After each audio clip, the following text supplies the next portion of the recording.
자, 여러분 안녕하세요. 자, 오늘은 지난 시간 뒤를 이어서 이슬람 세계의 문화 발전과 관련된 내용에 대해서 설명을 하도록 하겠습니다. 지난 시간까지 우리는 이슬람 세계가 어떻게 처음으로 등장했었는지에 대해서 얘기를 했었죠. 자, 이번 시간에는 바로 그들의 문화가 어떻게 이제 확산되어 나갔고 그들의 과학이 어떻게 발달해 나갔는지, 그리고 그들의 문화의 발달의 원동력이 무엇인지에 대해서 우리가 살펴보는 시간을 갖도록 하겠습니다. 자, 교과서는 13페이지, 그리고 교과서는 70페이지, 71페이지까지 가고 그 다음에 프린트는 13페이지에 해당됩니다. 자, 지금부터 본격적으로 살펴보겠습니다. 3번. 자, 이슬람 세력과 동서교류에서부터 맨 마지막에 3번 이슬람 세계의 과학과 관련된 내용을 보면 다음과 같은 것을 우리가 찾아볼 수가 있겠습니다. 첫 번째, 이슬람의 동서교류와 관련된 내용을 본다고 한다면 전반적으로 봤을 때 이슬람 세계는 전 세계의 중간에 위치해 있었던 나라입니다. 자, 이러다 보니까는 바로 동양과 서양이 서로 교역을 하려고 한다면 반드시 이슬람의 세계를 거쳐 갈 수밖에 없었던 것이에요. 자, 이렇게 되다 보니까 자연스럽게 이 무역을 이슬람이 주도하는 것은 당연하다 볼 수 있겠죠. 양쪽의 무역이 발달하면 발달할수록 이슬람이 얻게 되는 이익은 중개무역으로 인해서 되게 많아지게 될 테니까요. 자, 그리고 또 한 가지는 아바스 왕조가 이때 당시에 상공업을 되게 많이, 특히 상업을 되게 많이 권장했다는 것입니다. 즉, 기본적으로 봤을 때 역대 대부분의 그런 종교들의 경우에는 기본적으로 상업을 그다지 좋아하는 편은 아닙니다. 왜냐하면 이 상업이라고 하는 것은 물건을 옮겨가는 것에 해당되는 그런 업종이지 물건을 만드는 것은 아니잖아요. 그렇기 때문에 유교 쪽에서도 그렇고 그 다음에 크리스교 쪽에서도 마찬가지고 상업을 그다지 좋아하지 않았습니다. 자, 그런데 이때 당시에 이 아바스 왕조 같은 경우에는 이 상업을 적극적으로 이제 지원을 해줍니다. 왜냐하면 사실 이 이슬람교의 창시자였었던 바로 이 무하마드 같은 경우에도 기본 태생인 상인이었었잖아요. 그리고 사막에서 무슨 농사를 짓습니까? 유목 정도 해봤자 여기에서 얻어진 이익은 그다지 많지는 않을 것이고요. 자, 그렇기 때문에 초창기에 이슬람 지역의 사람들의 경우에는 상업을 통해 가지고서 살아가는 것 자체가 매우 중요한 것이었다고 볼 수가 있겠습니다. 즉 상업을 통해 가지고서 살지 않는다고 한다면 제대로 된 부를 쌓기가 힘든 것이었었죠. 때문에 이때 당시에 이 아바스 왕조 같은 경우에는 특히 이 상업을 특히 굉장히 많이 권장하게 되면서 많은 이슬람 사람들이 꺼리낌 없이 전 세계로 퍼져나가서 장사를 하려고 돌아다니기도 합니다. 그 중에 일부는 심지어 우리나라까지 왔었다니까요. 자, 이런 측면 여러분 찾아볼 수 있도록 하기 바라고, 그 다음에 그들의 활약은 아프리카 대륙까지도 이때 당시에 활약을 하고 거기에 더불어서 유럽과 그 다음에 동아시아 지역까지도 교역을 해나가면서 이익을 얻었다고 볼 수 있겠습니다. 그리고 또한 그들이 믿고 있었던 종교가 바로 이슬람교다 보니까 그들을 접한 지역에 소외됐던 사람들의 경우에는 바로 이 이슬람교를 수용하게 되면서 그러면서 이제 이슬람의 영향력이 전 세계로 퍼져나가는 상황이 되었다라고 하는 것을 여러분들 찾아볼 수가 있겠죠. 즉, 이 교역로를 통해서 이슬람교와 그다음에 또 하나 이슬람 문화 자체가 전파되는 모습을 보여주게 됩니다. 또한 바그다드, 즉 아바스 왕조의 수도가 바로 바그다드입니다. 혹시 기억할까요? 여러분들 우마이야 왕조의 수도는 어디였습니까? 바로 다마스쿠스, 기억을 해주세요. 근데 바그다드가 이때 당시에 상업의 중심지가 됩니다. 왜? 이 바그다드가 바로 이 실크로드가 지나가는 중간에 위치했었던 도시 중에 하나이기도 했고 바로 이 아바스 왕조의 수도였기 때문이었었죠. 바로 전국에 있는 모든 이익들이 많은 부가 바로 수도로 집중되는 것은 당연했을 뿐더러 바로 마치 당나라로 친다고 한다면 비단길이 지나가는데 위치했었던 장안성처럼요. 바로 이 바그다드의 경우에도 비단길이 지나가는 그 근처에 위치해 있었던 도시로서 그 영향을 많이 받았다고도 볼 수가 있는 것입니다. 때문에 여기 같은 경우에는 바그다드가 상업의 중심지로서 되게 활약을 많이 하게 되었다라고 하는 것을 여러분들이 기억을 해주기 바랍니다. 자, 그 다음에 이제 두 번째는 바로 뭐가 있냐면 이슬람 문화가 어떻게 발달했었는가라고 하는 것입니다. 여기서 이슬람은 사람들의 생활, 마치 크리스트교 쪽에서 성경책이 바로 많은 사람들의 생활 양식까지도 철저히 전부 다 규정을 지어줬었던 것처럼요. 이때 당시에 이 이슬람 문화권에 있는 사람들의 경우에는 쿠란의 영향을 적극적으로 받기 마련입니다. 때문에 이때 당시에 이 쿠란은 절대적인 이슬람 사람들의 기준이 되었다 볼 수 있는데요. 제일 중요한 것 중에 하나는 여러분 혹시 기억날까요? 자, 쿠란은 어떤 언어로 쓰여 있습니까? 바로 아랍어입니다. 왜? 바로 무하마드 자체가 바로 아랍 사람이다 보니까 아랍어밖에 모르잖아요. 그러니까 당연히 쿠란도 아랍어로 쓰여진 것이라 볼 수 있는 것이겠죠. 자, 그런데 문제는 뭐냐면 여러분도 마찬가지겠지만 어떤 내용을 해석을 해가지고서 다른 언어로 고친다고 했을 때 이것을 해석하는 사람의 나름대로의 주관이 같이 섞여가지고서 약간 다른 방식의 해석이 나올 수도 있는 겁니다. 무슨 말이냐? 쿠란은 바로 이슬람 사람들이 생각한다고 한다면 하늘에 계신 신의 언어인데 이것을 바로 다른 언어로 고쳐가지고서 해석을 한다고 한다면 거기에 바로 해석을 하는 사람의 의견이 신의 그런 생각과 같이 합쳐져 가지고서 해석본에다 나타날 수도 있는 거잖아요. 그것은 이슬람 사람들이 진정 원했던 게 아니지 않습니까? 때문에 당시 이슬람 사람들의 경우에는 바로 딴 건 몰라도 이 쿠란이라고 하는 것은 절대적으로 번역하는 것을 막았습니다. 쿠란에 대한 번역을 금지하는 모습을 보여줬었어요. 자, 그러다 보니까 이슬람교를 믿으려고 한다면 기본 전제가 바로 무엇이냐? 바로 쿠란을 읽을 수 있어야 되는 것이고 바로 이 쿠란에 쓰여진 언어가 바로 아랍어다 보니까 이슬람교를 믿는 사람들은 전부 다 아랍어를 알고 있어야 한다는 결론이 나오게 됩니다. 때문에 자연스럽게 이슬람교가 전 지역으로 퍼져나가게 되면서 바로 이 이슬람교 종교 자체와 그 다음에 이 쿠란의 언어라 볼 수 있는 이 아랍어가 이슬람을 믿는 모든 사람들에게 기본적으로 나타나는 모습이라 볼 수 있겠습니다. 바로 이슬람 문화권의 그 공통 요소로서 바로 이제 기능을 해 나가게 되었다 볼 수 있겠죠. 자, 그리고 이번에 이제 학문적인 측면에 대해서 한번 살펴보도록 할게요. 자, 학문적인 측면에서는 바로 이 쿠란을 굉장히 많이 해석하는 모습을 보여주게 됩니다. 즉, 이 쿠란에 쓰여져 있는 말들도 어떻게 본다고 한다면 하늘에 계신 그분께서 계시를 내린 것이니까 그러니까는 그 속에는 함축적인 것으로서 말을 표현하는 것도 분명히 있을 겁니다. 자, 그런데 문제는 뭐냐면 그 언어를 현대 우리들은 절대 알지 못하는 것이 많다는 거예요. 그러다 보니까 이때 당시에 쿠란에 쓰여져 있는 여러 가지 글들 중에서 도대체 무슨 말인지 모르겠는 그런 내용들 같은 경우에는 바로 그 후대의 쿠란을 연구하는 사람들이 이것이 도대체 무엇을 의미하는 것인가 이걸 가지고서 굉장히 끊임없이 연구를 할 수밖에 없는 것이거든요. 자, 이렇게 되다 보니까 자연스럽게 바로 이 쿠란을 연구하는 과정 중에서 신학이 발달하게 됩니다. 제일 중요한 것은 이때 당시에 이 쿠란은 쿠란에 쓰여져 있는 그런 내용들을 연구하려고 한다면 인간의 머리로서 바로 이것을 해석을 해야 될 거 아니에요. 그런데 고대시대 때에 바로 사람의 이성으로서 여러 가지 사물과 이해가 안 되는 것들을 논리적으로 분석, 비교, 비판하면서 바로 해석해내는 그런 학문이 발달한 것이 있었었죠. 바로 고대 그리스 철학이요. 여러분들, 바로 그 고대 그리스 철학들을 들여와가지고서 그거로서 쿠란을 해석하는 사람들이 많아지게 된 거예요. 자, 이렇게 되다 보니까 자연스럽게 바로 쿠란을 연구하는 과정 중에서 이제 없어졌었던 그리스 철학을 중심으로 했었던 각종 철학들이 되게 많이 발달을 하게 됩니다. 거기다 또 한 가지, 쿠란에서 중요시 여기는 여러 가지 법 같은 것이 있지 않습니까? 계명 뭐 이런 것도 있을 거 아닙니까? 그런데 바로 이런 계명 같은 경우에는 일종의 종교의 입장에서 본다고 하면 법에 해당된다 볼 수 있는 것이에요. 자, 그러다 보니까 이런 것을 각 지역에 맞춰가지고서 어떻게 시행을 할 것인가 이걸 두고서 당시에 법을 공부하는 학문이라 볼 수 있는 법학이 바로 발달해 나가는 모습을 보여주게 되었던 것입니다. 그런 측면 여러분 같이 기억을 해주세요.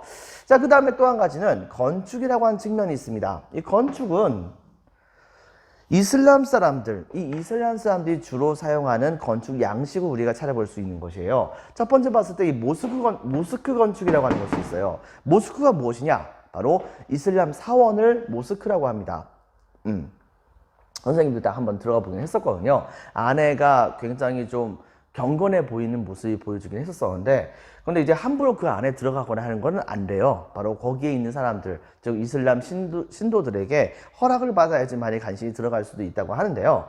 근데 이 모스크 건축은 바로 기본적으로 몇 가지 특징이 있어요. 대표적으로 모스크라고 하는 이슬람 사원은 굉장히 화려합니다. 굉장히 화려하긴 한데, 겉모형도 굉장히 많이 화려하긴 한데, 문제는 뭐냐면 외부에 문양 같은 경우에는 바로 동물, 그 다음에 인물 이런 것들을 거의 새기지 않습니다. 왜냐? 바로 쿠란에서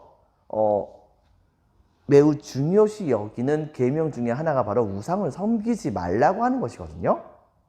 자, 그러다 보니까는 이때 당시 이들은 바로 사자라든가 어떤 짐승이라든가 이런 동물들을 숭배하는 모습을 전혀 보이지 않습니다. 왜? 동물들을 이제 조각상으로 만들거나 그림을 그리거나 이런 것들 거의 남기지 않으려고 합니다. 왜? 바로 그런 용맹한 모습을 보이게 된다고 한다면, 혹은 멋진 그런 동물의 모습 같은 것을 보이게 된다고 한다면, 그 모습이 너무 멋있어 보여가지고서 나중에 그것을 신으로 모시려고 하는 생각까지도 갖게 될 수도 있는 것이기 때문이겠죠. 그리고 사람의 얼굴조차도 이런 것들 전부 다 그림을 그리지 않습니다. 웬만하면요. 자, 그렇긴 한데, 다만, 그렇게 하게 된다고 한다면 세상에서 그릴 게 하나도 없잖아요. 때문에 이때 당시에 이 이슬람 사람들은 바로, 아름다운 문양 같은 것을 만들어내기 위해서 똑같은 패턴에 해당하는, 예를 들면 식물의 덩쿨이라든가 아니면 바로 기하학적 무늬, 그 다음에 뭐 글자 뭐 이런 것들을 여러 가지 형태로 막 꼬아가지고서 그래서 각종 희한한 형태의 문양을 만들어내게 됩니다. 여러분들 프린트 13페이지에 나와 있는 그런 문양이 여기에 포함되고요. 여러분들 교과서 70페이지에 나와 있는 미흐랍이라고 보이죠? 이 미흐랍에 쓰여져 있는 미흐랍에 이제 그려져 있는 그런 문양 같은 것들도 바로 이러한 아라베스크 무늬라고 하는 것이라 볼 수 있겠어요. 자, 그 다음에 또 한 가지, 바로 이 아라베스크라고 하는 게 매우 중요하고요, 참. 그리고 또 한 가지는 바로 이 돔이라고 하는 게 매우 중요합니다. 돔이라고 하는 그런 형식이 있습니다. 즉, 마치 비잔티움 제국처럼 이슬람의 경우에도 천장을 둥근 돔의 형태로 해가지고서 만들어서 이제 보여주는 모습을 보여줬다 볼 수 있겠습니다. 거기다 또 한 가지 첨탑이라고 하는 것이 있는데요. 정식 건물이 이렇게 있으면 이 정식 건물 옆에다가는 바로 여러분들 교과서 70페이지에 나와 있는 미너렛이라고 불리는 그런 형태의 뾰족한 탑 같은 것을 만들어놔요. 이 뾰족한 탑 같은 것의 꼭대기에는 말이죠, 저번 시간에 선생님이 얘기했었죠. 바로 하루에 5번 정도 바로 일반 백성들 대상으로 해가지고서 기도를 할 시간이다 라고 하는 것을 알려주기 위해서 바로 이런 탑을 세워놓고 그 위에 사람이 올라가게 돼서 기도 시간이 될 때마다 사람들에게 알려주는 그런 행위를 하게 됩니다. 바로 이런 형태로 이때 당시에 첨탑을 많이 세워놨다 볼 수 있겠죠. 그렇기 때문에 이 모스크 건축의 가장 큰 특징은 첫 번째 아라베스크 무늬, 그리고 두 번째 돔과 그 다음에 세 번째 첨탑입니다. 참고적으로 이 초승달 같은 것들도 되게 중요하게 여기는 건 측면도 있는데요. 이 초승달이 있었던 이유는, 초승달을 되게 이 이슬람 쪽에 되게 중요시 여기는 이유 중에 하나는 바로 여러분 혹시 기억날까요? 무하마드가 메카에서 메디나로 쫓겨났을 때 그때의 사건을 일컬어서 뭐라고 합니까? 바로 헤지라라고 하죠. 근데 바로 이 헤지라가 있었을 때 밤이었단 말입니다. 근데 그 밤에 하늘에는 초승달이 떠 있었대요. 때문에 이때 당시에 이 초승달을 이슬람교의 상징으로 여기는 그런 측면이 있다는 것을 여러분 같이 기억을 해주기 바랍니다. 자, 그 다음에 5번째 문학이라고 하는 파트가 있습니다. 이 문학 같은 경우에는 바로 되게 유명하죠. 아라비안 나이트라고 하는 되게 신비한 그러한 이야기 책이 이때 당시에 완성이 되게 됩니다. 여러분도 알다시피 이 아라비안 나이트 같은 경우는 되게 유명한 이야기가 있죠. 바로 어떤 한 왕이, 이때 당시에 이제 칼리프겠죠. 이 사람이 이때 당시에 자기가 너무나도 사랑하는 그런 아내가 나중에 알고 봤더니 불륜을 저지른 걸 보고서 너무 화가 나가지고 그래도 그 사람을 죽였다고 했죠. 그리고 나서 잠을 잘 때는 어떻게 했냐면 매일마다 바로 대신들 중에서 미모가 있다고 생각되는 그런 대신들의 딸과 같이 결혼을 합니다. 그녀와 결혼을 막 해가지고 첫날 밤을 보낸 다음에는 바로 이 세상에 있는 모든 여성들은 절대 믿을 수 없다라고 해가지고서 그 여성을 함부로 죽이는 모습을 보여주기도 했었어요. 이것 때문에 바로 모든 대신들이 바로 자기의 딸들을, 모든 백성들도 마찬가지입니다. 자기의 딸들을 왕에게 시집 보내는 것을 이때 당시 전부 다 반대를 했었었죠. 자, 그런데 이때 당시에 어떤 한 대신의 바로 딸이 자기가 직접 왕에게 시집 가고 싶다고 이야기를 한 것입니다. 대신은 이것을 말렸지만 자기가 충분히 이 왕을 상대할 수 있다고 얘기를 했던 거예요. 그래가지고서 이때 당시에 바로 이 대신은 이때 당시에 왕에게 자기의 딸을 바쳤는데요. 문제는 뭐냐면 이 딸과 같이 첫날 밤을 보낼 때 그때 갑자기 이 딸이 바로 이 이슬람의 왕에게 재밌는 얘기를 해준 겁니다.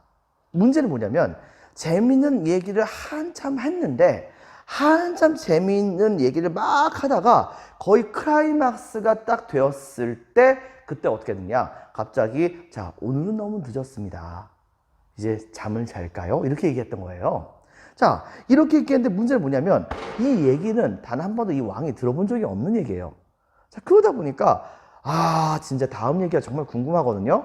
문제는 지금까지의 모든 여성들은 하룻밤을 보낸 다음에 전부 다 죽였었는데, 그런데 이 여성을 그 다음날 죽여버리면 그 얘기는 영원토록 못 듣는 거 아닙니까? 그래가지고서 이때 당시에 왕은 이 여성을 죽이지 않고 하룻밤을 더 보냅니다. 자, 그런데 문제는 그 하룻밤을 더 보냈을 때 그때 이 여성도 역시 그 얘기를 이제 절정까지 올라갔던 얘기를 끝마치고 그 다음에 또 다른 얘기를 시작을 했는데 이 또 다른 얘기가 한참 절정까지 올라갔을 때 그때 또 다음 얘기, 이 다음 얘기는 다음 시간에 뭐 이렇게 얘기하는 거예요. 너무 궁금하잖아요. 바로 이때 당시에 이슬람의 왕은 다음번에 이야기가 너무 궁금해가지고서 그래서 이 여성을 죽일 수가 없었던 겁니다. 바로 그런 식으로 재미있는 얘기를 해가지고서 무려 1000일 동안이나 한밤중에 이야기를 했던 것입니다. 그런데 그 이야기가 너무나도 재밌다 보니까 이 왕은 드디어 바로 이 여성에게서부터 자신의 하룻밤짜리 왕비에게서부터 무려 1000일 동안이나 이야기를 들으면서 그 이야기를 듣는 과정 중에서 자기가 너무나도 심하게 많은 사람들을 함부로 죽였구나라고 하는 것을 깨닫게 되고 결과적으로는 그 왕은 바로 그 왕비와 같이 100년 해로를 하게 되었다라고 하는 그 이야기가 있는 바로 이 아라비안 나이트라고 하는 그 책이 이때 당시에 완성이 되었다는 것을 여러분들이 같이 기억을 해주기 바랍니다. 자, 이번에는 6번째 자연과학입니다. 자, 자연과학 같은 경우에는 당시에 그리스와 로마와 페르시아, 인도의 영향을 받았습니다. 무슨 말이냐면 여러분들 알다시피 이 우마이야 왕조와 그 다음에 아바스 왕조는 그들이 차지했던 영토의 거의 상당수가 첫 번째 그리스 지역들도 어느 정도 차지를 했었고요. 그 다음에 로마의 거의 대부분의 영토를 이 이슬람 세력이 장악을 합니다. 거기다 또 한 가지 사산 왕조 페르시아는 아예 먹어버렸잖아요. 그 다음에 심지어는 그들의 영향력은 인도까지 경계선을 두게 되면서 인도의 영향력도 같이 받게 됩니다. 자, 이렇게 되게 되자 이곳에서는 바로 이 유럽과 그 다음에 그리스와 로마와 페르시아와 인도에서 발달했었던 모든 문화를 전부 다 수용을 하다 보니까 그 문화가 특히 이 과학이 엄청나게 많이 발달하게 되었다고 우리가 볼 수가 있는 것이에요. 그리고 그렇게 발달했었던 과학들은 바로 다음 세기에 엄청나게 눈부시게 발전을 했었던 유럽의 근대 과학 발전에 엄청나게 커다란 영향력을 끼치게 됩니다. 이것을 여러분 같이 기억을 해줘요. 대표적인 그런 사건이 뭐가 있냐면 대표적으로 바로 이제 이 지리학이라고 하는 것이 있습니다. 왜 이슬람 사람에게 지리학이 중요했던 이유가 뭐 때문에 그런 것이냐? 첫 번째는 매일마다 바로 성지였었던 메카를 향해 가지고서 하루에 5번을 거쳐 가지고서 바로 이제 예배를 봐야 되잖아요. 근데 문제는 뭐냐면 메카 근처에 살고 있는 사람이면 모르겠는데 예를 들면 메카가 아라비아 반도에 있는데 중국에 물건을 팔러 왔었던 이슬람 상인의 경우에는 5번에 걸친 그런 성지를 향한 기도를, 예배를 봐야 되는 그 순간에 도대체 뭘 해야 된다, 어느 쪽을 향해 가지고서 바로 예배를 봐야 될지 잘 모르잖아요. 그렇기 때문에 바로 이 예배를 해야 할 장소가 어딘지를 찾으려고 하는 과정 중에서 자연스럽게 바로 어느 지역에 메카가 위치했다는 것을 파악하려고 했던 것이고, 그거에 따라서 바로 이 지리학이 발달했다고도 볼 수가 있겠습니다. 이건 종교적인 의미라 볼 수 있어요. 거기다 또 한 가지, 여러분도 알다시피 바로 이슬람의 5행 중에서는 바로 성지였었던 메카를 반드시 한 번쯤은 가야 되잖아요. 살아있는 동안에는. 자, 그러다 보니까 이들은 이때 당시에 성지 순례를 해야 하는 과정 중에서 자연스럽게 성지가 어디 있는지는 알고 있어야 될 거 아닙니까? 그러다 보니까 성지로 갈 수 있는 빠른 길이 무엇인가를 찾는 과정 중에서 바로 지리학이 역시 발달했다고도 우리가 볼 수가 있겠습니다. 또한 여러분도 알다시피 이 이슬람은 교역을 매우 중요시 여겼었죠. 자, 교역을 중요시 여기다 보니까 어디로 가서 장사하면 이익을 얻게 된다라고 하는 것은 기본적으로 알아야 되는 것이 원칙입니다. 그러다 보니까 그 지역이 어딘지를 파악하기 위해서는, 그리고 현재 여기에서 바로 그 지역까지 가기 위해서는 어떤 길로 가야 될 것인가, 이런 것을 알아야 되다 보니까 자연스럽게 역시 지리학이 발달했다 볼 수 있겠죠. 그러면서 당시에 각종 여러 가지 지도 같은 것들이 이 이슬람 쪽에서 만들어지게 됩니다. 그리고 심지어는 바로 이 지구의 둘레까지도 측정을 직접적으로 해나가는 모습도 같이 보여줬다 볼 수 있어요. 자, 그 다음에 두 번째는 이제 의학입니다. 의학의 경우에는 그 그리스 쪽에서 되게 유명한 의학의 아버지와 불리는 사람이 있었었죠. 혹시 여러분 들어는 봤는지 모르겠는데, 히포크라테스, 바로 이 그리스와 그 다음에 로마의 지역을 중심으로 해가지고서 발달했었던 그런 여러 가지 의학들, 이런 의학들이 이슬람이 그대로 이것을 수용을 하게 돼요. 근데 문제는 뭐냐면, 그리스 지역의 경우에는 나중에 이슬람에게 정복을 당하는 것이 원칙이긴 합니다. 그렇긴 한데 문제는 똑같이 그리스와 로마의 문화를 같이 접해다 볼 수 있었던 유럽 사람들의 경우에는 어째서 바로 이러한 의학 같은 것이 발달이 잘 안 됐었느냐? 그 이유는 바로 무엇이냐면, 바로 이 서로마 제국이 멸망을 하게 되면서 엄청나게 서로마 제국의 여러 도시들이 파괴를 많이 당하게 됩니다. 파괴를 많이 당하게 되면서 이때 당시에 로마 시대 때까지 존재했었던 여러 가지 의학책이라든가 그 다음에 기술책 뭐 이런 것들이 다 불살라져 버려요. 이러다 보니까는 나름대로 서유럽이 안정화가 됐을 때, 그때 바로 그리스와 로마의 여러 가지 책들, 문학책들이라든가 기술책이라든가 의학책이라든가 이런 것들이 별로 안 남아있게 되는 그런 상황이 벌어지게 됩니다. 그래가지고서 물론 일부 남은 책들도 있긴 있었겠죠. 그렇기 때문에 거기에 대해서 연구를 했긴 했었지만, 상대적으로 엄청나게 바로 그러한 책들을 중요하게 여겼었던 이슬람 쪽의 경우에는 바로 자기네들이 정복했었던 그런 땅에서 남아있었던 그리스와 로마의 여러 가지 책들을 그대로 수용해가지고서 그걸 기반으로 해서 엄청나게 발전을 시키는 모습을 보여주게 돼요. 대표적으로 봤을 때 어떤 일이 있었느냐, 바로 이 의학이라 볼 수 있는데, 당시에 이슬람의 의학은 굉장히 많이 발달해서 사람의 몸속에 어떤 장기가 있는가 뭐 이런 것까지 파악하는 것은 당연한 일이고, 거기다 또 한 가지 이 의학이 너무나도 발달해가지고서 유럽 사람들이 도무지 따라갈 수가 없었어요. 어느 정도까지였었느냐? 비록 그리스교 쪽에서 본다고 한다면 이슬람은 거의 원수와 같은 존재라 볼 수 있었었는데, 그럼 원수와 같은 이슬람의 바로 의학 서적을 갖고 와가지고서 유럽의 대학교에서 강의까지 했다니까요, 여러분들. 실제로 어떤 일이 있었었냐면, 이 양쪽의 의학의 수준의 차이는 다음과 같았다고 합니다. 어느 날 이런 지역이 좀 몇몇 군데 있긴 있었었는데, 어떤 한 지역의 기사가 어느 날 갑자기 이제 그 다리인가 이쪽에 상처를 입었어요. 근데 문제는 보통 상처를 입으면 이것이 잘 낫게 마련인 거잖아요. 그런데 문제는 뭐냐? 이게 뭐가 잘못됐는지 이 부분이 계속해서 골마 터지는 겁니다. 그러더니 점점 바로 이 상처 난 곳을 중심으로 해가지고서 다리 전체로 바로 이렇게 고름이 막 그냥 번져 나가는 모습을 보여주게 된 거예요. 그래가지고서 이거 상황이 심각하다라고 하는 것을 알게 되었었던 이때 당시에 이 기사는 바로 자국의, 즉 유럽의 의사를 찾아가서 내 다리를 좀 낫게 해주세요 라고 이렇게 얘기합니다. 근데 이렇게 얘기했더니 당시에 이 유럽의 의사가 뭐라고 했는 줄 아세요? 그 다리를 딱 보는 순간 이렇게 얘기합니다. 당신의 다리에는 악마가 들어가 있어. 그러니까 악마를 내쫓아야 돼. 그러므로 특별한 의식을 한 다음에 그 다음에 악마가 깃들여져 있는 당신의 다리를 잘라내야 됩니다. 이렇게 얘기하는 겁니다. 여러분들 생각해 보세요. 다리에 악마가 진짜 들어가 있다고 한다면 잘라내는 것은 맞겠죠. 그런데 그 사람의 말을 진짜 믿을 수가 있을까요? 진짜 믿을 수가 있을까요? 여러분들 진짜 악마가 그 속에 있는지 어떻게 합니까? 그리고 제일 중요한 것은 기사는 싸우는 사람인데 그런 것 때문에 다리를 잘라내요? 그렇다고 한다면 그 다음부터 기사가 싸울 수가 있을까요? 여러분들 한쪽 다리 깽깽이로 뛰면서 그러면 싸울 수가 있겠냔 말입니다.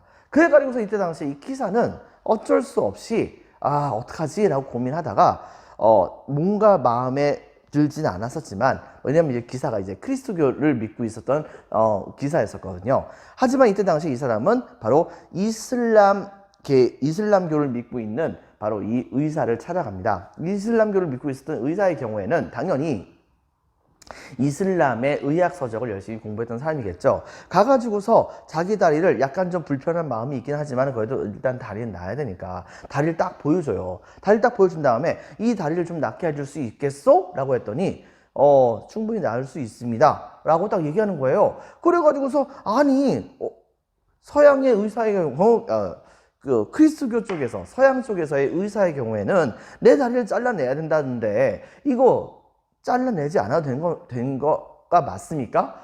내 다리에 악마가 깃든 거 아니에요? 막 이렇게 얘기합니다. 근데 그때 당시에 이 이슬람의 의사는 바로 하고 웃는 거예요. 그리고서 얘기합니다. 당신의 다리를 잘라내서 악마를 쫓겠습니까? 아니면 당신의 다리를 낫게 하겠습니까? 여러분이라고 한다면 뭘 선택하겠어요? 당연히 다리를 낫게 하는 것이 맞겠죠.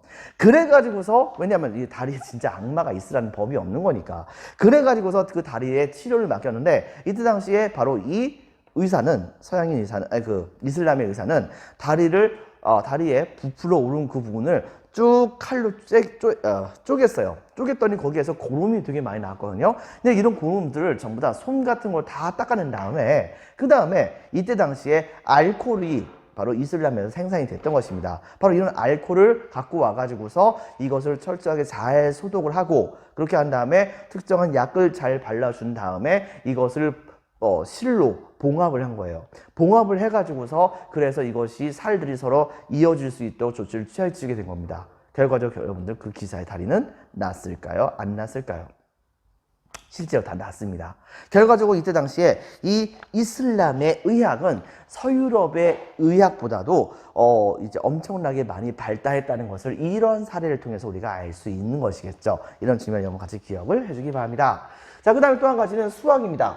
자, 수학의 경우에는 바로 인도에게서부터 0이라고 하는 이 개념을 도입을 하게 됩니다. 그리고 이 0이라고 하는 개념을 딱 도입을 하면서 당시에 옛날서부터 쓰였었던 이 아라비아의 여러 개의 숫자들을 드디어 통합을 해가지고서 우리가 알고 있는 바로 아라비아 숫자라고 하는 숫자를 만들게 된 거예요. 완성하게 된 거예요. 자, 바로 우리가 여러분 생각해 보세요. 여러분 지금 현재 쓰고 있는 숫자들 이거는 우리나라 말입니까? 아니죠. 바로 이것은 바로 아라비아 숫자입니다. 그때 당시 바로 이 아라비아 숫자가 이렇게 만들어져 가지고서 전 세계 모든 사람들에게 퍼져나가게 되면서 이렇게 일반화가 되었다라고 하는 것을 우리가 찾아볼 수가 있는 것이겠습니다. 그 다음에 또 한 가지 연금술이 있습니다. 즉 이때 당시에 이슬람 사람들은 바로 일반적인 금속들을 여러 가지 화학적인 방법을 통해 가지고서 금으로 만들 수 있는 방법을 찾으려고 그렇게 많이 노력을 했었어요. 근데 여러분 생각해 보세요. 예를 들면 납덩어리라든가 쇠 같은 것을 화학적인 기술을 이용해 가지고서 금으로 만드는 것이 가능합니까?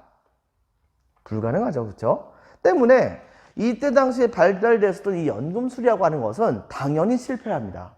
당연히 실패해요. 근데 문제는 뭐냐면 이것을 연구하는 과정 중에서 자연 상태에 있는 여러 개의 굉장히 많은 양에 해당하는 그런 재료들을 가지고서 되게 화학 실험 같은 걸 되게 많이 해요. 그리고 금속에다가 뭐 도금을 한다든가 아니면 금속을 합친다든가와 같은 섞어가지고서 어떤 특정 성질을 갖고 있는 금속을 만든다든가와 같은 합금 기술 같은 것들이 이 연금술을 연구하는 과정 중에서 자연스럽게 발달하게 됩니다. 자, 그렇게 되면서 이때 당시에 이 이슬람 세력에서는 바로 각종 화학과 관련된 글 같은 것과 화학과 관련된 영어 언어들이 되게 많이 발달하게 되었으니 여러분들 교과서 혹은 교과서 71페이지 혹은 프린트 13페이지에 나와 있는 아랍어에서 비롯된 그런 용어들, 바로 화학적 용어 같은 것들을 우리가 찾아볼 수 있는 것이겠죠. 바로 아랍어와 영어가 바로 거의 비슷하다 볼 수 있겠죠.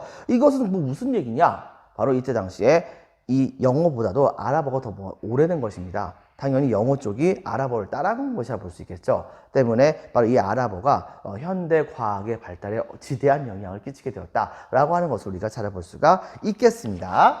자, 그리고 또 한 가지 바로 천문학입니다. 즉 이들의 경우에는 정확한 달력 같은 것을 계산하려고 그렇게 노력을 하게 됐던 것이에요. 수학이 발달했으니까 천문학을 연구하는 것도 훨씬 더 쉬웠었겠죠. 그리고 실제로 그렇게 해가지고서 이전의 시기보다도 훨씬 더 정확한 그런 형태의 달력을 완성하게 됩니다. 당연히 이런 달력은 농경민족에게는 굉장히 중요한 물건이거든요. 왜?